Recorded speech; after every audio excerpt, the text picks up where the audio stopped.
प्रीत की बाहों। आज पूरे 2 बरस हो गए रोहित को गए हुए। राधिका रोहित की फोटो को लेकर गुमसुम बैठी थी, एकदम अकेली। अंधेरा हो चला था, लेकिन उसका मन नहीं कर रहा था कि वह उठकर बिजली का स्विच ऑन कर दे। जिसके जीवन में कुदरत ने ही अंधेरा भर दिया, वह बिजली की रोशनी क्या करेगी? क्या होगा ऐसी रोशनी से? आज ही का तो दिन जो पूरी दुनिया में फैली महामारी कोरोना के कारण रोहित हमेशा के लिए छोड़ गया था। उसकी अर्थी को कंधा भी तो नहीं दे पाई थी मैं। नगर निगम द्वारा निर्धारित आदर्श नगर कोविड श्मशान गृह अंतिम संस्कार के लिए एम्बुलेंस से शव ले जाकर बस उसके हाथ से अग्नि दिलवाई थी। कितना भयावह था वो समय, वो दौर। इंसान से इंसान को डर लगता था, एक दूसरे को देखते दूर भाग रहे थे। दोस्त रिश्तेदार तो कोविड का नाम सुनकर ही भाग खड़े हुए। उसके बाद किसी ने भी राधिका से रोहित का हाल नहीं पूछा था। बेटी लंदन में सॉफ्टवेयर इंजीनियर अपने पति और बच्चे के साथ वहीं फंस गई थी। अपने पापा को व्हाट्सएप वीडियो कॉल पर ही देख पाती थी। खैर, राधिका उठी और स्विच ऑन कर दिया। पूरा कमरा रोशनी में नहा गया था।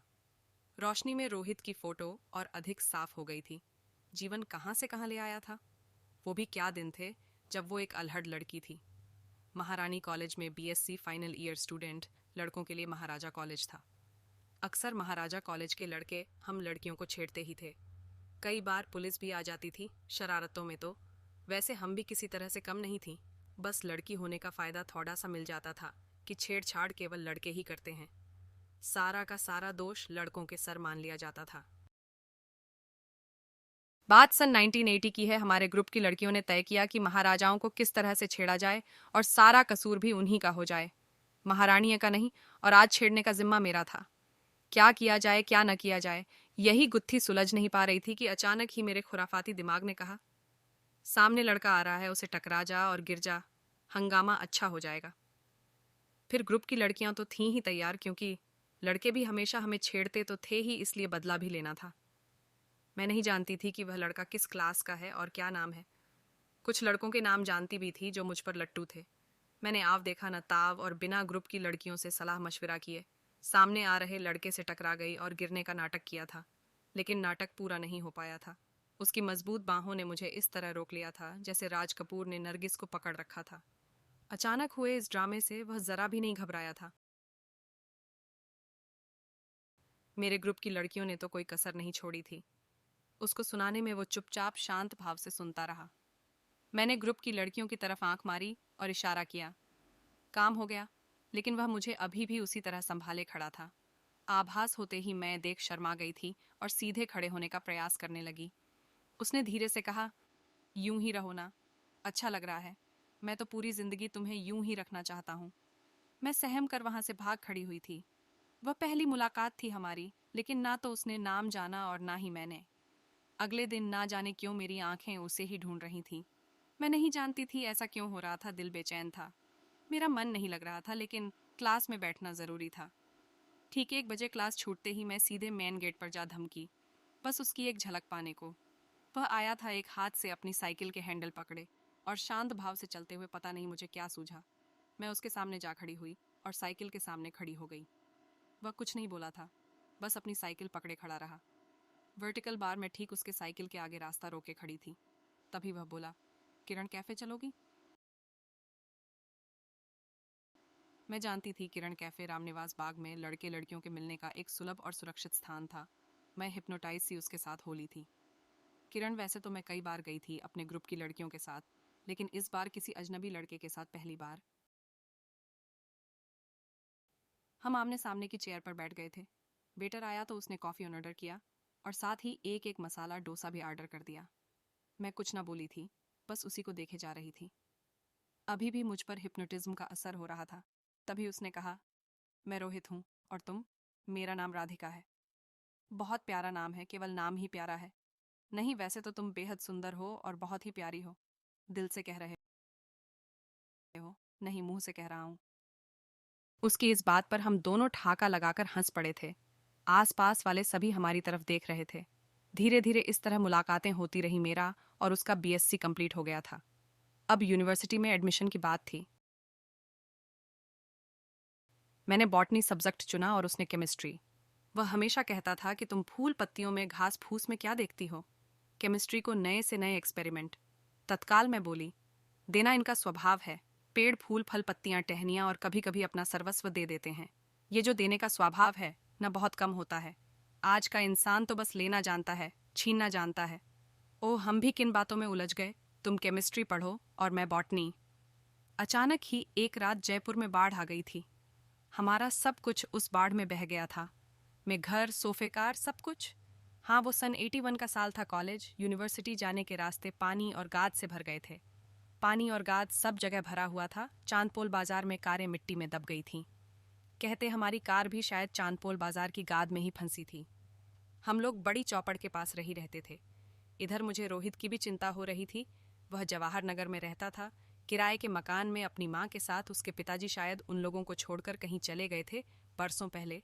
तब से आज तक वापस नहीं आए। बस किसी तरह उनका गुजारा चल रहा था।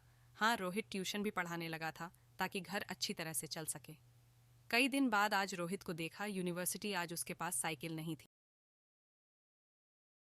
उसने बताया कि उसका घर का सारा सामान और साइकिल सब बाढ़ में बह गए। अभी वह सरकार के एक कैंप में रह रहे हैं। वहीं जब मैंने बताया कि हमारा भी आधा घर बाढ़ में टूट गया और ज्यादातर मकान और घर का सामान बह गया, तो वो बहुत अफसोस करने लगा। हमारी एमएससी की पढ़ाई चल रही थी और साथ ही साथ हमारी मुलाकातें भी। अचानक ही एक दिन रोहित मुझसे बोला था, राधिका तुम बाद ही कर लो। यह सुनकर मुझे बहुत गुस्सा आया था। अगले 4-5 दिन तक मैंने उससे बात तक नहीं की थी। अचानक वह सामने आकर कान पकड़कर माफ़ी मांगने लगा और उसने उसके इस अंदाज पर मुझे हंसी आ गई थी। मेरा हाथ पकड़ लिया और बोला, सुनो, मुझे घुमा फिराकर कहने की आदत नहीं है। एशियाड चल रहे हैं। रामगढ़ बांध में एशियाड का नौकायन है। देखने चलोगी मेरे साथ? मैंने मन में सोचा था, बेवकूफ़ आदमी रामगढ़। तो क्या मैं तो पूरी दुनिया तेरे साथ चल सकती हूँ, पूरा जीवन तेरे साथ रह सकती हूँ। मेरा जवाब नहीं आता। देख, वो फिर बोला, देखो तुम पूरी तरह से सुरक्षित रहोगी। मैं बोली, थी नहीं, वो बात नहीं है, लेकिन मम्मी पापा से परमिशन लेनी पड़ेगी ना। तो ठीक है, ले लो, ओके विल सी। वैसे भी दोनों की जोड़ी पूरी यूनिवर्सिटी मशहूर हो चुकी थी। कोई उन्हें हीर रांझा कहता, कोई सीरी फरहाद, तो कोई उन्हें रोमियो जूलियट कहता। एक बार एक लड़के ने उनको लैला मजनू कहा था, तो यूनिवर्सिटी के एक दूसरे लड़के ने उसे थप्पड़ मारा था। कहा था, बेवकूफ़, इतना भी नहीं जानता, लैला काली थी और यह तो पूरी गोरी चिट्टी एकदम अंग्रेज में लगती है। रोमियो जूलियट की जोड़ी है। रामगढ़ बांध पूरा लबालब भरा हुआ था। देसी विदेशी न जाने कितने ही दर्शक हम लोग बस से गए थे। रोहित ने हम दोनों के लिए बैठने का इंतजाम कर लिया था। दोपहर में भूख लगी तो रोहित ने पास के गांव में ही ठेठ देहाती खाना कड़ेली में पकी, जो कि रोटी, लहसुन की चटनी और कड़ी खिलाई थी। शायद वह उसके कोई परिचित थे या शायद कोई रिश्तेदार, मुझे नहीं मालूम। स्वाद इतना बेहतरीन कि मैंने जीवन में पहली बार इतना अच्छा खाना खाया था। मैं रोहित के साथ इतने करीब और करीब थी। मैं उसको पकड़कर चल रही थी, कभी उसके कंधे पर अपना सर रखकर चल रही थी। सच बताऊं तो मुझे उसके साथ बहुत अच्छा लग रहा था। शाम का धुंधड़का छाने लगा। वह मुझे जमुआ माता मंदिर घुमाने ले गया था। वही मंदिर में उसने पहली बार मुझे अपनी बाहों में लिया था और मैं चाहती थी वह इसी तरह मुझे अपनी बाहों में जकड़े रखे। काफ़ी देर तक हम दोनों यूं ही एक दूसरे की बाहों में खोए रहे। अचानक ही कुछ आवाज़ सुनकर हम दोनों अलग हो गए। संभल गए, उधर से कोई राहगीर गुजर रहे थे। उनके जाने के बाद रोहित ने कहा, मुझसे शादी करोगी? बिना सोचे समझे मैंने कहा था, हाँ, मम्मी पापा से पूछ लिया। नहीं, लेकिन मैं शादी केवल तुमसे ही करूंगी। मुझ पर इतना भरोसा है, खुद से ज्यादा। इसलिए तो माता के मंदिर में मैंने अपने आप को तुम्हारी बाहों में छोड़ दिया है। मैं बहुत गरीब हूँ, लेकिन अभी सब ठीक हो जाएगा। मैं तुम्हारे साथ हूँ ना, जीवन भर साथ खेलूंगी। मम्मी पापा ने मना कर दिया तो मैंने आज से अभी से तुम्हें अपना पति मान लिया है। तुम चाहो तो मंदिर में सिंदूर लेकर मेरी मांग भर सकते हो। नहीं, शादी तो हम सबके सामने ही करेंगे। हो सकता है तुम्हारे मम्मी पापा ना माने, बस यही फिक्र है। मम्मी तो मान जाएंगे, प्रॉब्लम पापा की है। ये प्रॉब्लम मम्मी सॉल्व कर सकती है। बातें करते करते हम लोग बस अड्डे पर आ गए थे।